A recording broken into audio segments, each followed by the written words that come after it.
C'est bien. Là, c'est le discours de l'Excellence, Monsieur le Président de la République démocratique du Congo, qui vient de parler de son approche puis de son entretien avec le président Macron, qui ces derniers a voulu déstabiliser le président, ou soit a voulu ridiculiser le président Félix Antoine Tshisekedi devant sa population, devant ses enfants, devant son peuple, quelque chose qui était inacceptable. Je crois que avec le courage, avec le sentiment de refaire les choses comme il se doit, le président Tshisekedi avait euh, recadré le président français, Emmanuel Macron, pour lui dire que nous ne sommes plus à cette époque-là où la France voulait venir tout dire, venir instruire ou venir donner des leçons aux peuples africains. Maintenant, les Africains sont ouverts envers leurs esprits, envers leurs yeux, sont très vigilants par rapport à la coopération entre la France et l'Afrique.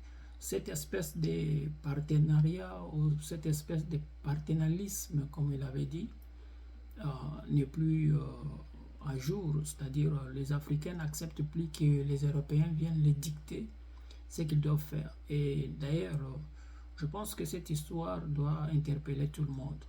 Nous devons prendre nos responsabilités, nous devons euh, essayer de ramener nos vies et de ramener nos pensées un peu plus loin, être un peu plus profond et accepter la réalité que l'Afrique est en train de traverser aujourd'hui. Si nous sommes là, c'est parce que nous avons tout accepté de l'Occident, nous avons rejeté même nos cultures, nous avons rejeté beaucoup de choses en admettant ou en acceptant ce que le blanc nous disait et nous amenait comme culture dans nos pays, dans nos civilisations. Et tout cela n'a plus de sens, tout cela n'a plus de place dans notre société. Pourquoi? Parce que maintenant, nous avons compris que les Européens ne venaient pas pour nous aider, ils ne venaient pas comme nos partenaires, mais ils venaient pour nous exploiter, nous voler et détruire ce que nous avons. Euh, Aujourd'hui, la chose a tourné, la France n'a plus de place en Afrique. Partout au Burkina Faso, Mali, tous les pays de l'Ouest sont en train euh, euh, de se débarrasser de la France. C'est pour cela le président, mon humble avis, le président Macron a vu qu'il est en train de perdre euh, la place, il est en train de perdre sa course par rapport à la Russie, par rapport à la Chine qui aujourd'hui, tout le monde veut que la Chine, la Russie, ces deux pays-là viennent s'installer dans leur pays pour coopérer, pour devenir des partenaires. Et il a couru pour venir en Afrique centrale, parce qu'il sait qu'en Afrique centrale, la plupart des pays sont des pays francophones. Au lieu de venir comme étant un partenaire qui vient à part égale, qui vient demander de l'amitié. Non, il est venu encore avec son arrogance pour venir donner des leçons au peuple congolais. Et c'est ça euh, qui a été dit, qui a été fait devant le peuple congolais. Je crois que aucun peuple, aucune personne n'a accepté cela, de voir qu'Emmanuel Macron, qui dit qu'il est en train de venir pour euh, arranger les relations entre les pays africains et la France, vient encore avec son arrogance devant les peuples congolais, devant son président, pour commencer à donner des injonctions, commencer à nous faire montrer comment les élections n'étaient pas crédibles, que tout et ça. Et moi, je me demande la question, si Macron est vraiment sérieux, si la France est sérieuse, que la France a une démocratie engagée, élargie, libre et tout ce qu'il a énuméré, comment se fait-il qu'il doit chercher un partenaire qui n'a pas une justice équitable, qui n'a pas une démocratie élargie et puis avancer comme il a dit pour la France. Cela justifie que même la France elle-même aussi n'est pas crédible, n'est pas sérieuse. Parce que moi, je pense que une personne qui doit chercher le partenariat doit choisir un partenaire qui est sérieux. Et si lui a estimé que la RDC pouvait faire partie de ses partenaires, le partenaire de la France, il doit impérativement commencer par respecter les institutions et l'État congolais. Mais s'il estime que l'État congolais et les institutions congolaises ne sont pas crédibles ou bien légitimes, je ne vois pas pourquoi il doit venir chercher la RDC comme étant partenaire de la France, comme partenaire de la France. Et je ne vois pas la raison pour laquelle il a pris son avion pour atterrir à Kinshasa et chercher le président Félix Antoine Tshisekedi, qui lui estime qu'il n'a jamais été voté. La France doit arrêter à s'ingérer des problèmes africains. La France a détruit l'Afrique sous toutes les formes. La France est en train aujourd'hui d'alimenter les rébellions en Afrique pour leur profit, pour profiter des minéraux des Africains, pour profiter de beaucoup de choses des Africains et pour mettre l'Afrique à genoux. Et nous avons compris, cela n'est pas tard.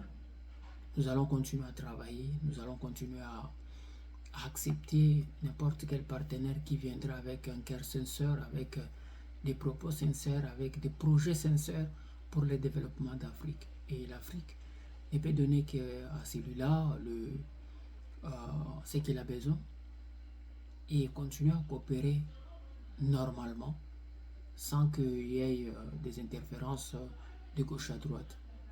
Si l'Afrique est restée à ce stade-là, moi je pense que il y a aussi le problème de leadership. La plupart de nos leaders se sont fait comme bercés par le français, sont devenus comme des petits enfants qu'on doit conduire avec les bâtons, montrer le chemin. Ils étaient là en train de lécher les bottes de certains dirigeants européens et américains. Mais aujourd'hui, grâce à la population, grâce à la détermination de la population de l'Afrique et grâce à la diaspora africaine en général, nous sommes en train d'aller dans un sens où tout cela doit cesser. Tout cela doit cesser parce que aujourd'hui, l'homme africain, l'intellectuel africain, a commencé à réclamer sa liberté, une indépendance économique sous toutes les formes. Et si il a commencé à refuser l'ingérence de l'Europe dans les institutions africaines, dans les problèmes africains. Et c'est la même France qui alimente les guerres dans le territoire africain. C'est la même France qui vient comme un sapeur-pompier pour dire que non, nous allons vous aider à terminer cette guerre. Et en cela, ils sont en train de nous ravir tout ce que nous avons minéré, tout ce que nous avons comme richesse est en train de partir pour les profits de la France. Mais aujourd'hui, nous pensons que nous sommes arrivés à un moment donné où tout doit s'arrêter et revoir les calculs, revoir comment faire les choses. Avant, on pouvait laisser les Français agir comme ils voulaient, faire tout ce qu'ils voulaient. Mais aujourd'hui, je pense que cela n'est plus facile. Parce que le peuple africain s'est réveillé, le peuple africain a pris son engagement et il a pris sa détermination pour arriver au bout. Comment ils doivent commencer à voir les choses autrement et puis diriger leur pays et développer leur pays. Nous allons continuer, je pense que vous allez voir encore, je vais continuer avec ce même discours pour tous ceux qui sont venus après, tous ceux qui nous ont suivis après, de comprendre d'entendre ce que le président Félix Tshisekedi avait dit par rapport à son entretien avec le président Macron. Cela doit nous interpeller. Nous devons aussi garder cet état d'esprit dans tout ce que nous faisons et nous allons continuer à écouter ce que le président avait dit.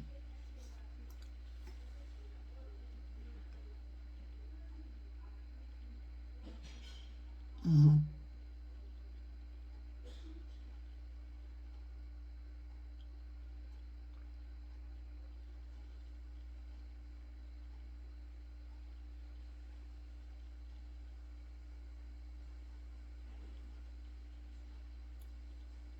Mhm.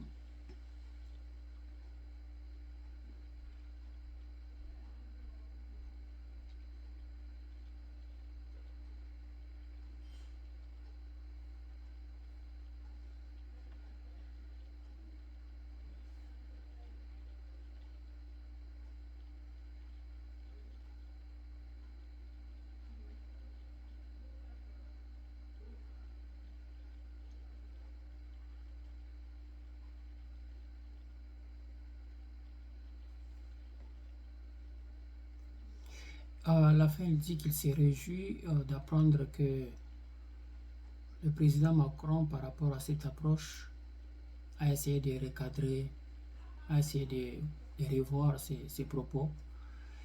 Cela, disons que cela ne soit pas de manière hypocrite, si c'est réellement ce qu'il a pensé, de revoir tout ce qu'il avait dit vis-à-vis à l'Afrique, vis-à-vis à son partenaire qui est la RDC, et les propos de Excellence le président M.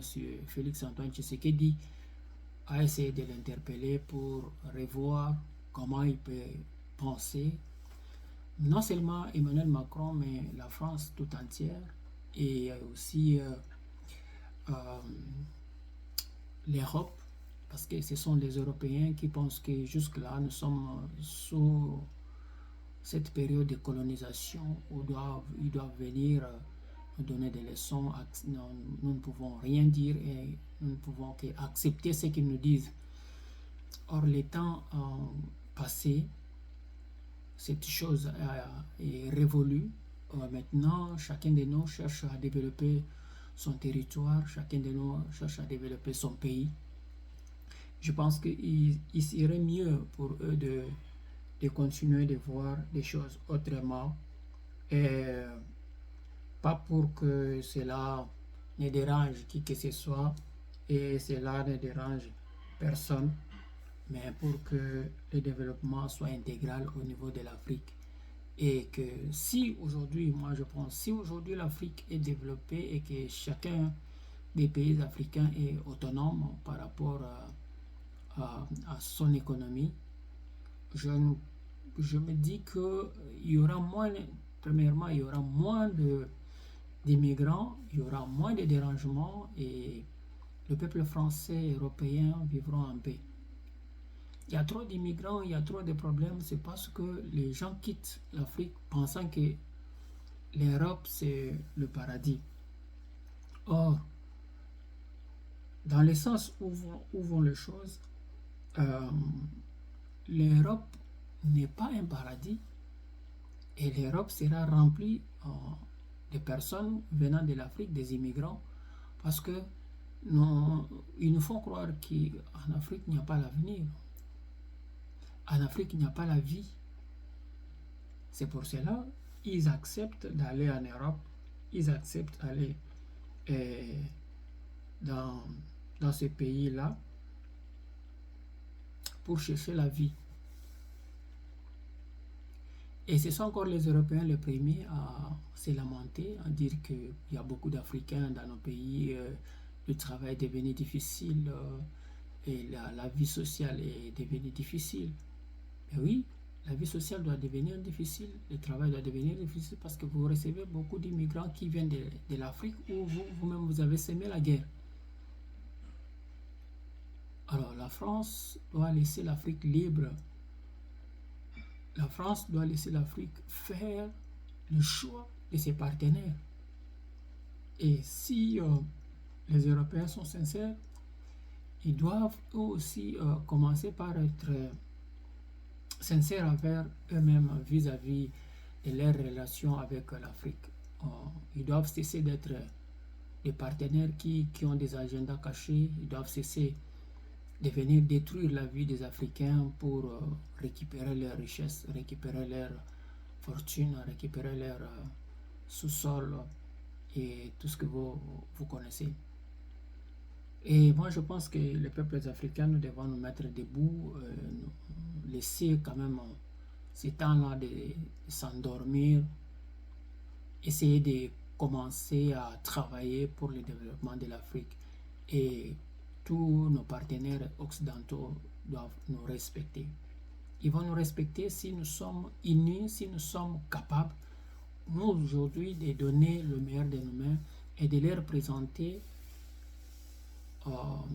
de bonnes choses, de leur présenter la meilleure façon de diriger, la meilleure façon de gérer nos histoires, la meilleure façon de gérer nos problèmes et de mettre de côté toutes nos différences, des guerres qui ne servent à rien, qui servent qu'aux Européens, qui servent qu'aux Occidentaux, et rester ensemble et essayer de renforcer la présence de nos organismes, toutes nos organisations régionales, essayer de renforcer, de faire confiance à nos organisations régionales et essayer de pousser et d'essayer d'inscrire et de réécrire, donner à ces organisations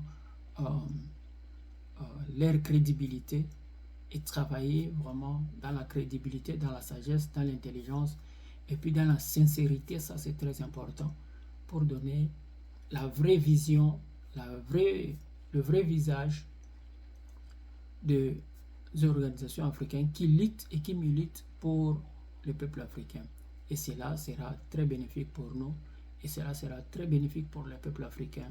Et vous allez voir que du fait que nous serons ensemble et les autres partenaires de l'Afrique vont nous respecter. Voilà en quelque sorte les quelques mots que j'avais par rapport à ce discours que j'ai suivi du président Félix Tshisekedi. Et je demande à tous ceux qui pensent que moi je suis contre le président Tshisekedi, je ne l'ai jamais été, mais je suis pragmatique. Quand il y a des bonnes choses, j'encourage. Quand il y a des mauvaises choses, je dois dénoncer pour que le Congo aille de l'avant. Aimez la personne qui vous dit la vérité, comme on dit chez nous, qui est la personne qui vous applaudit à tout moment. Peut-être celle qui vous applaudit à tout moment, c'est un hypocrite, ou soit c'est une personne qui vient auprès de vous pour profiter de vos besoins, de votre impact, de votre cahier de charge ou bien de votre agenda pour faire d'autres choses. Mais celui qui vous critique quand il voit le mal, c'est celui qui vous remet sur les rails. Il est comme votre miroir. Le miroir reflète que ce qu'il voit. Donc moi aussi également, j'aime la politique du Congo, j'aime mon pays, mais quand il y a quelque chose qui ne marche pas, je suis prêt à dénoncer, je suis prêt à parler et je suis prêt à me défendre s'il faut défendre l'intérêt du peuple congolais. Je vous aime tous, likez la vidéo, allez-y encore vous abonner sur notre chaîne sur laquelle vous allez suivre ces vidéos parce que là, nous allons continuer à parler des réalités du Congo et les réalités de l'Afrique. Nous sommes des panafricains, tous, nous devons l'être, nous sommes des panafricains, nous devons aimer notre pays, aimer notre continent parce que si nous n'aimons pas nos pays, et si nous n'aimons pas notre continent, il n'y aura personne qui va le faire à notre place. Et je vous demande tous d'adopter ces caractères, d'adopter cette vision que le président Félix Tshisekedi vient de lancer par rapport à son parler. Il a un franc-parler, il n'a pas peur. Et ça, il a puisé ça dans sa culture Luba. Parce qu'un Moluba ne peut pas tolérer qu'une autre personne vienne l'insulter devant ses enfants. Il va vous recadrer et puis il va vous dire ce qu'il a à vous dire. Merci beaucoup et on nous revoit bientôt.